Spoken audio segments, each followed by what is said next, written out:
Kalamat, magandang araw sa inyong lahat. So, meron tayong kunting handaan ngayon. Celebrate natin yung ating Philippine Independence.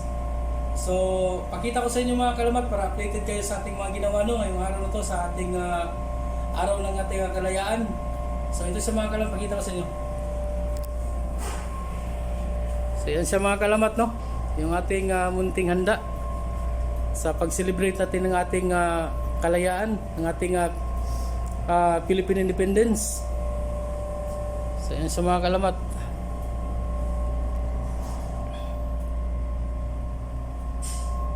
So, yan, gumawa tayo ng Philippine flag na cake. Tsaka meron tayong salad na fruit salad. So, yan sa mga kalamat, no? Mabuhay ang Pilipinas. Happy Independence Day sa inyong lahat.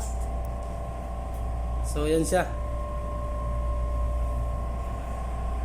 So, yun lang mga kalamat. In-update ko lang kayo sa ating munting handa ngayong araw na to. So, mabuhay ang Pilipinas. Happy Independence Day sa lahat. Mabuhay si Tatay Digong. Yun lang. Maraming salamat. God bless and see you next time.